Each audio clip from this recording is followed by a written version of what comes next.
Welcome to our channel. ఈరోజు మనతో పాటు ఉన్నారండి ఎండి ఆయుర్వేద డాక్టర్ సిహెచ్ శ్వేత మ్యామ్. సో మేడం ఈరోజు మనతో ఎందుకున్నారంటే ఈ మధ్య కాలంలో చాలామంది అంటే ఒకప్పుడు పెద్దవాళ్ళు చూసేవాళ్ళం మనం మోకాళ్ళ నొప్పులు, ఇప్పుడు చిన్న వాళ్ళు చూస్తూ ఉన్నాం.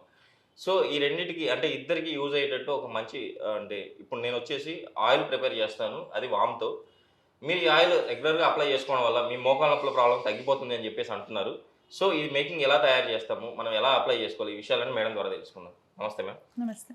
మేడం మోకాళ్ళ నొప్పుల ప్రాబ్లమ్ ఒకప్పుడు పెద్దవాళ్ళు చూసేవాళ్ళం అంటే 50+ అంటే వాళ్ళకు అరిగిపోవడం ఇలా జరగడం వల్ల వాళ్ళకి మోకాళ్ళ నొప్పులు వచ్చేవి. ఈ మధ్య కాలంలో 30+, 20+తోనే చూస్తున్నాం మేడం. అసలు ఒక రీజన్స్ ఏంటి? ఈరోజు మీరు అలాంటి వాళ్ళకు ఒక ఆయిల్‌తో కోకోనట్ ఆయిల్ విత్ వాము ఈ రెండిటితో ఆయిల్ మనం ప్రిపేర్ చేసుకొని అప్లై చేసుకోవడం వల్ల ఇది బెస్ట్‌గా పనిచేస్తుంది. వాళ్ళకైతే నొప్పులైతే వెంటనే ఉపశమనం కలుగుతుందని చెప్పేసి అంటున్నారు కదా! అది ఎలా ప్రిపేర్ చేసుకోవాలి? ఈరోజు మనం చేసే ఆయిల్ ఇప్పుడు మీరు అడిగినట్టు మోకాలు నొప్పులకి అండ్ ఇంట్లో అప్పుడప్పుడే కొందరికి నడుం పట్టేస్తుంటది. సడన్‌గా బెడ్ మీద నుంచి లేసినప్పుడు మెడ పట్టేస్తుంటది.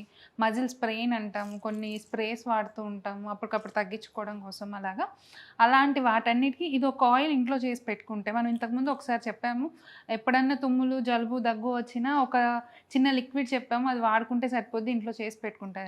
అలాగే ఈరోజు ఏంటంటే ఆ నొప్పులన్నీ తగ్గడానికి ఈ ఒక్క ఆయిల్ ఇంట్లో చేసి పెట్టుకుంటే గనక ఈ పెయిన్స్ అన్నిటిని ఇన్‌స్టంట్ రిలీఫ్ వస్తుంది. అది మనం ఈరోజు స్టార్ట్ చేద్దాం. స్టార్ట్ చేసుకుంటూ అసలు ఎందుకు వస్తాయి ఈ నొప్పులు అనేవి మాట్లాడదాం. Okay ma'am. షూర్. దీనికోసం మనకి బేసిక్ ఇంట్లో దొరికేవే అన్ని బేసిక్‌వే. ఇదేంటంటే వాము, ఆయుర్వేదిక్‌లో అజ్వాయిన్ అంటాము. ఇది కొబ్బరి నూనె. కొబ్బరి నూనె వాడాలి. ఇంకా వేరే ఏ నూనెలు వాడొద్దు. కొబ్బరి నూనె, ఇదేమో ముద్ద కర్పూరం. ఈ 3 వాటితో సింపుల్, కాస్ట్ ఎఫెక్టివ్, తక్కువ ఖర్చుతో అయిపోతుంది. మంచి రిజల్ట్స్ కూడా వస్తాయన్నమాట. దీనికోసం ఏంటంటే ఇప్పుడు మనం ఆయిల్ ఒక 200 ml అంటే 200 మిల్లీలీటర్ల ఆయిల్ తయారు చేసుకుంటాం కాబట్టి దానికోసం ఒక 20 గ్రామ్స్ అజ్వాయిన్ తీసుకుంటాం. వాము. దీన్ని మనం ఫస్ట్ కషాయం కాయాలి. సో ఈ 20 గ్రామ్స్కి ఒక 100 ml వాటర్ కలుపుకోవాలి. Okay ma'am.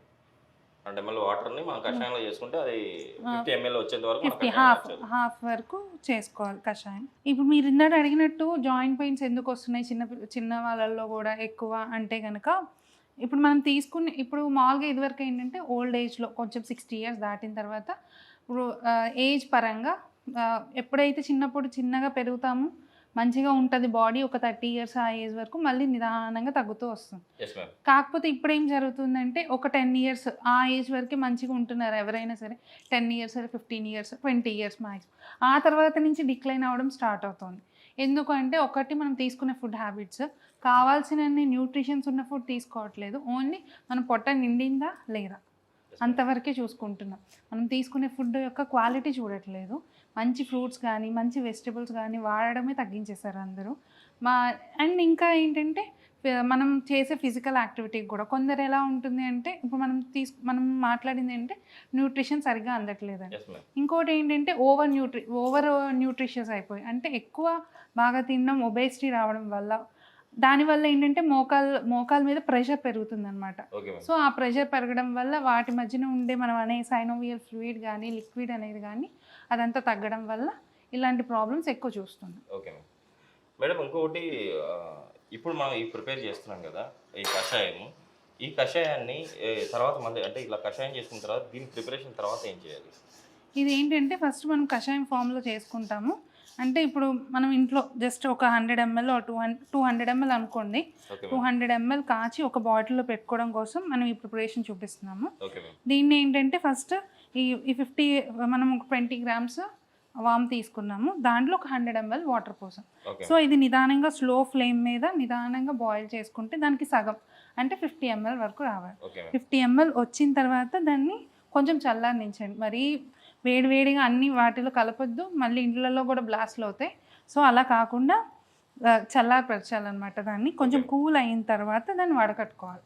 వడకట్టుకుని దాని నుంచి వచ్చిన వాటర్ని మనం మళ్ళీ ఈ ఆయిల్ మనం ఏదైతే కొబ్బరి నూనె చెప్తున్నామో ఆ కొబ్బరి నూనెలో కలుపుతాం అనమాట. ఆ కొబ్బరి నూనెలో కలిపి బాయిల్ చేస్తాం. ఎప్పటి వరకు బాయిల్ చేయాలి అంటే ఆ వాటర్ ఏదైతే మనం తీసుకున్నామో 50 ml అదంతా ఆయిల్లోకి అబ్జర్వ్ అయిపోయి మొత్తం ప్యూర్ ఆయిల్ మిగిలేంత వరకు ఇదైతే బాయిల్ చేయాలి. Okay madam. ఇంకొకటి ఇప్పుడు చాలా మందికి ఇప్పుడు మోకాళ్ళ నొప్పులు ఉన్నాయి కదా. ఈ మోకాల నొప్పులు కొంతమంది గుజ్జు అరిగిపోవడం వల్ల మోకాల నొప్పులు వస్తాయి. సో మనం అప్లై చేసే ఈ ఆయిల్తో అండ్ మోకాల నొప్పులు తగ్గడమే కాకుండా గుజ్జు కూడా పెరిగే అవకాశం ఉందా? మనం ఈరోజు మాట్లాడుకుంటున్న ఆయిల్ ఏంటంటే ఇన్స్టెంట్ పెయిన్ రిలీఫ్. ఇప్పుడు మనం ఈ వాము కానీ కొబ్బరి నూనె కానీ మనం వాడే ముద్ద కర్పూరం కానీ ఇవన్నీ ఏంటంటే అప్పటికప్పుడు నొప్పి ఏదైతే ఉందో అక్కడ వాపు కానీ ఏమైనా వచ్చి ఉంటే కనుక అప్పటికప్పుడు నొప్పి ఏంది ఉందో అది తగ్గడానికి ఉపయోగపడుతుంది. గుజ్జు పడడానికి అంటే మనం ఇంకా కొన్ని మెడిసిన్స్ కానీ కొన్ని ఆయుర్వేదిక్ మెడిసిన్స్ కానీ ఉంటాయి. అవి కూడా కలిపి తీసుకుంటే కంబైన్డ్ ట్రీట్మెంట్ ఎప్పుడైనా సరే ఒకటి నొప్పి తగ్గుతుంటుంది, ఈ లోపల గుజ్జు అంతే కదా. గుజ్జు పెరిగేంత వరకు మనం వెయిట్ చేయాలి అంటే ఒక 6 months అలా వెయిట్ చేయాలి. అప్పటి వరకు నొప్పి భరించగలగాలి కదా పేషెంట్. సో కాబట్టి ఇది ఇన్స్టెంట్గా నొప్పి తగ్గించుకుంటూ ఆ మెడిసిన్స్ కనుక వాడుకుంటుంటే కనుక గుజ్జు పెరుగుతుంది, అలాగే పెయిన్ కూడా తగ్గుతుంది. మేడం ఇంకొకటి అంటే ఈ మోకాల నొప్పులు ఉన్న వాళ్ళు ఎలాంటి ఆహారపు అలవాట్లు చేసుకుంటే మంచిది అంటారు? ఎక్కువగా వీళ్ళు ఉన్న వాళ్ళు ఏంటంటే ఎక్కువగా మేము ఇచ్చే పేషెంట్స్ కూడా మెడిసిన్స్లో కూడా ఎక్కువ ఉంటాయి నువ్వులు, నల్ల నువ్వులు ఉంటాయి కదా. ఇప్పుడు మనం మామూలుగా ఇంట్లో అయితే తెల్ల నువ్వులు వాడుతూ ఉంటాం అన్ని ఫుడ్స్లో, అది చాలా మంచిది. అలా కాకుండా వీళ్ళకి పర్టికులర్గా నల్ల నువ్వులు ఉంటాయి. సో కాబట్టి ఆ నల్ల నువ్వుల్ని కొంచెం రోస్ట్ చేసుకుని డైలీ 1 spoon తీసుకోవడం కానీ, లేకపోతే అవే వాటిని పౌడర్ చేసుకుని ఫుడ్ ఐటమ్స్లో మనం వాడే ఏదైనా కూరల్లో కానీ వాటిలో కానీ కలిపి తీసుకోగలిగి తీసుకోవడం, లేకపోతే చిన్న చిన్న బాల్స్లా చేసుకోవడం కానీ. ఇప్పుడు మనం కొబ్బరి ఉండలు చేసుకుంటాం, లేకపోతే శనగుండలు చేసుకుంటాం కదా, అలాగే వీటిని కూడా నువ్వుల ఉండలు చేసుకొని తినడం కానీ అలా చేస్తూ. ఇంకోటి గోంద అంటాము, ఆ గోంద కూడా లడ్డూలా చేసుకుని తింటూ ఉంటే కనుక మన లోపల ఏదైతే గుజ్జు అని మనం ఏదైతే అంటున్నామో అది ఫామ్ అయ్యే ఛాన్సెస్ ఉంటాయి. అండ్ ఎక్కడైతే ఆ బోన్ ఇప్పుడు మనకి యాక్చువల్లీ జాయింట్ పెయిన్ నొప్పి ఎందుకు వస్తుందంటే ఆ బోన్కి లోపల దెబ్బ తగులుతుంది, అంటే రిపీటెడ్గా యాక్షన్ వల్ల ఫ్రిక్షన్ వల్ల దెబ్బ తగులుతుంది అనమాట. సో అది హీల్ అయ్యి నిదానంగా హీల్ అయ్యి నార్మల్ స్టేజ్కి వచ్చే ఛాన్సెస్ చాలా ఎక్కువ ఉంటాయి. ఓకే మేడం, మ్యాక్సిమం అంటే కాల్షియం లోపం వల్ల కూడా బోన్ పెయిన్ వచ్చే అవకాశం ఉందా? తప్పకుండా. కాల్షియం లోపం అంటే ఆస్టియోపోరోసిస్ ఆర్ కాల్షియం డెఫిషియన్సీస్ ఇవన్నీ ఎక్కువ ఉండడం వల్ల కూడా బోన్ పెయిన్, ఎందుకంటే మన బోన్ అనేది ఫామ్ అవ్వడానికి కాల్షియం అనేది మెయిన్ కారణం. సో అది తగ్గడం వల్ల కూడా, అది తక్కువ ఉండడం వల్ల కూడా బోన్ పెయిన్ కూడా వస్తుంది. మేడం ఇంకొకటి నాకు చిన్న డౌట్ మేడం, కొంతమందికి మజిల్ పెయిన్ ఉంటుంది. సో అది మజిల్ పెయిన్ బోన్ పెయిన్ ఏదో తేడా కూడా తెలియదు వాళ్ళకి. సో మనం ఎలా గుర్తించాలి? యాక్చువల్లీ ఎలా ఉంటాయంటే బోన్ పెయిన్స్కి మజిల్ పెయిన్స్కి డిఫరెన్స్. మజిల్ ఏదైనా నొప్పి ఎక్కువ వచ్చిందంటే కనుక ఫస్ట్ అక్కడ వాపు వస్తుంది, వాపు and at the same time redness, ఎర్రగా ఉండడం అలాంటివి జరుగుతుంటాయి మజిల్ పెయిన్స్లో ఎక్కువ. బోన్ పెయిన్స్ ఏంటంటే లోపల నుంచి పొడుచున్నట్టు నొప్పి వస్తుంది అనమాట. సో కాబట్టి ఆ రెండింటికి ఆ బోన్ పెయిన్కి కానీ మజిల్ పెయిన్కి కానీ ఈ డిఫరెన్స్ ఉంటుంది. ఇప్పుడు ఇది మనకి హాఫ్ ఆఫ్ ద ఇంతకు ముందు మనం 100 ml వేసుకున్నాం కదా, దానికి సగం 50 ml అయింది. సో ఇప్పుడు మనం స్టవ్ ఆఫ్ చేసుకుని దీన్ని కొంచెం సేపు చల్లాలి. ఇప్పుడు మనం దీన్ని స్ట్రెయిన్ చేసుకుందాం. మనకు 50 ml వాటర్ అయితే వచ్చాయి మేడం టోటల్గా, కషాయం వచ్చేసింది.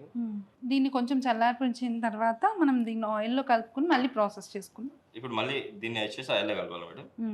కాకపోతే ఎప్పుడు గుర్తుపెట్టుకోండి, ఆయిల్ వేడిగా ఉన్నప్పుడు ఇలాంటి లిక్విడ్స్ పోయకూడదు. సో చల్లగా ఉన్నప్పుడే ఇవి కలుపుకోవాలి. ఒకవేళ వేడిగా ఉన్నప్పుడు పోసుకుంటే కనుక మళ్ళీ మొత్తం చిమ్మి మళ్ళీ ఇబ్బంది పడతారు, ఇలా బాయిల్స్ అవ్వడం అలాంటివి జరుగుతుంది. సో కాబట్టి ఆయిల్ ఖచ్చితంగా కూలింగ్గా ఉండాలి, ఇది కూలింగ్గా ఉండాలి. అట్ ది సేమ్ టైం మనం ప్రాసెస్ అంతా కూడా తక్కువ ఫ్లేమ్ మీదే చేసుకోవాలి, ఎక్కువ హీట్ పెంచకూడదు. ఇప్పుడు ఇది చల్లారింది కదా, ఇప్పుడు మనం దీంట్లో కలుపుకుందాం దీన్ని. ఇది ఫస్ట్ స్టవ్ ఆన్ చేసుకోండి, లో ఫ్లేమ్లో పెట్టండి.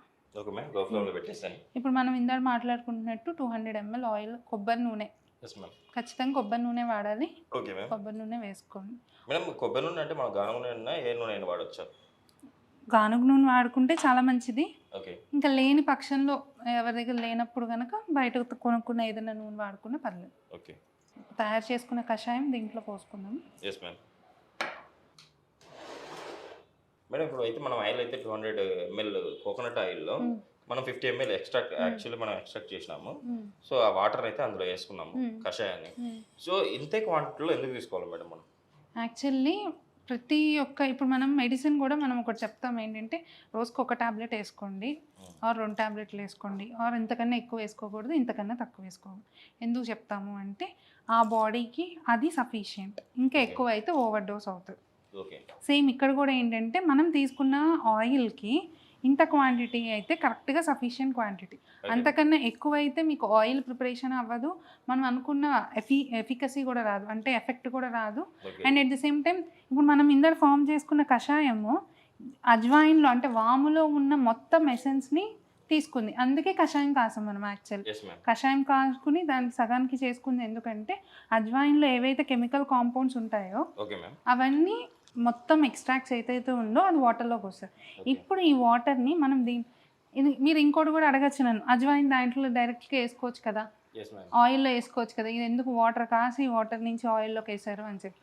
యాక్చువల్లీ ఏంటంటే అజ్వాయిన్లో ఉన్న కెమికల్ కాన్స్టిట్యూయెంట్స్ ఏవైతే ఉన్నాయో అవి వాటర్లోకే దిగుతాయి.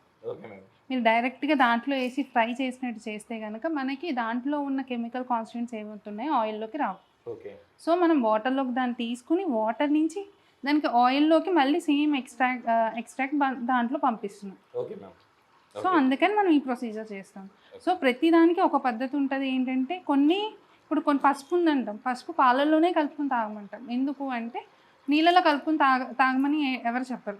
ఎందుకు అంటే పసుపులో ఉన్న క్వాలిటీస్ పాలల్లోనే దిగుతాయి, వాటర్లో దిగదు, ఖచ్చితంగా దిగదు. మనం మళ్ళీ అలాగే చూడండి, ఆయిల్ ఉంటుంది కదా మన ఇంట్లో, ఆయిల్లో ఫ్రై చేసేటప్పుడు పసుపు వేసుకోమంటాం కానీ వాటర్లో కలపమనం.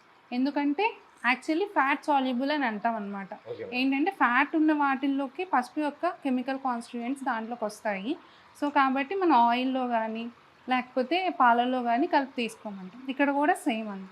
ఓకే మేడం, మన ప్రేక్షకులకు కూడా చెప్దాం మేడం, అంటే ఇది చేసేటప్పుడు ప్రిపేర్ చేసేటప్పుడు ఆయిల్ మన మీద పడే అవకాశం ఉంటుంది, కొంచెం దూరంగా ఉండి జాగ్రత్తగా లో ఫ్లేమ్లో పెట్టుకొని చేసుకోవాలి.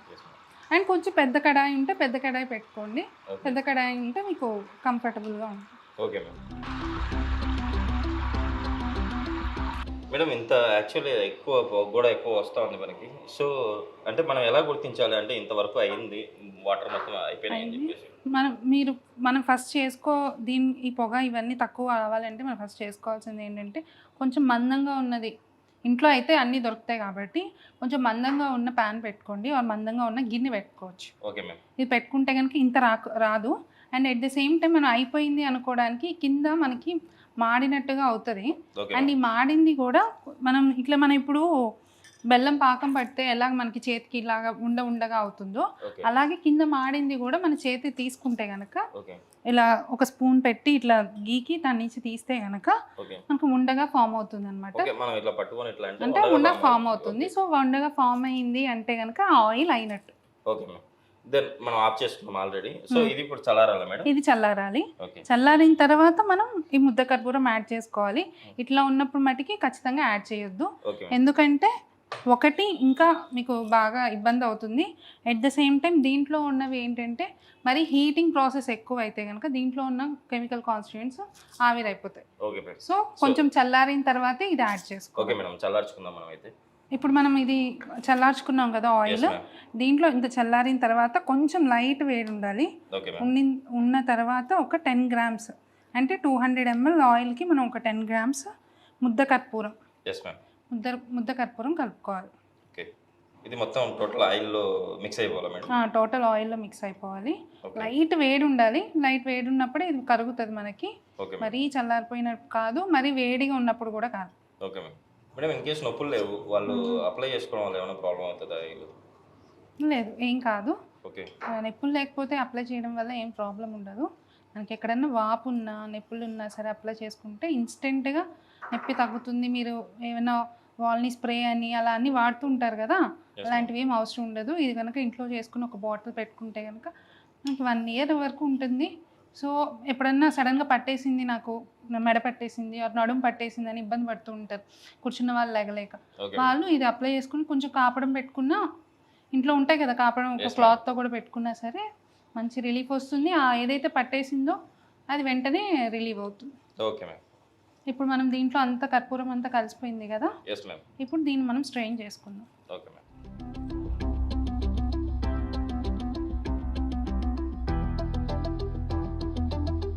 మనం ఎంత క్వాంటిటీ తీసుకున్నామో అంత క్వాంటిటీ వచ్చేసింది మేడం. ఆయిల్ అంత క్వాంటిటీ వస్తుంది. ఓకే మేడం, మనం ఇలా ప్రిపేర్ చేసుకున్న ఈ ఆయిల్ ఎన్ని రోజులు మనం స్టోర్ చేసుకోవచ్చు? మనం ప్రిపేర్ చేసుకున్న ఆయిల్ 6 months నుంచి 8 months ఒక్కొక్కసారి 1 year కూడా ఉంటుంది బాగా ప్రిపేర్ చేసుకుంటే. నేను ఇందాక చెప్పినట్టు ఇట్లా కింద నల్లగా వచ్చేంత వరకు ఆయిల్ తీసుకున్న వాటర్ ఏదైతే ఉందో అది మొత్తం వాటర్ పోయేంత వరకు ప్రిపేర్ చేసుకుంటే కనుక 1 ఇయర్ వరకు కూడా ఇవి స్టోర్ ఉంటాయి. Okay madam. మామూలుగా అయితే 6 మంత్స్ వరకు కూడా స్టోర్ ఉంటుంది. నిజంగా మేడం ఈరోజు ఎక్సలెంట్. మీరైతే మన ప్రేక్షకుల కోసం ఆయిల్ రెడీ చేసి అంటే మోకాళ్ళ నొప్పుల ప్రాబ్లం కానీ మన బాడీలో ఏ ప్రాబ్లం ఉన్నా కూడా నొప్పుల ప్రాబ్లమ్స్ ఉంటే ఆ నొప్పులకి ఈ ఆయిల్ ది బెస్ట్గా పనిచేస్తుందని చెప్పేసి మేక్ చేసి మన ప్రేక్షకుల కోసం చూపించారు. చూశారు కదండి మీరు కూడా. ఈ ఆయిల్ ఇప్పుడు మేడం మీరు ప్రిపరేషన్ కూడా చూపించారు కదా, ఇలాగే మీరు ప్రిపేర్ చేసుకోండి. ప్రిపేర్ చేసుకుంటే మీకు అంటే మోకాళ్ళ నొప్పులు కానీ ఒళ్ళు నొప్పులు కానీ at the same time A pain ఉన్నా కూడా మీరు అక్కడ అప్లై చేసుకోవడం వల్ల ఇన్స్టాంట్గా రిలీఫ్ వచ్చి మీరు హ్యాపీగా ఉండేటట్టు చేస్తుంది ఆయిల్. సో మేడం ఇంత మంచి ఆయిల్ మన ప్రేక్షకుల కోసం తెలియజేసినందుకు thank you madam. Thank you.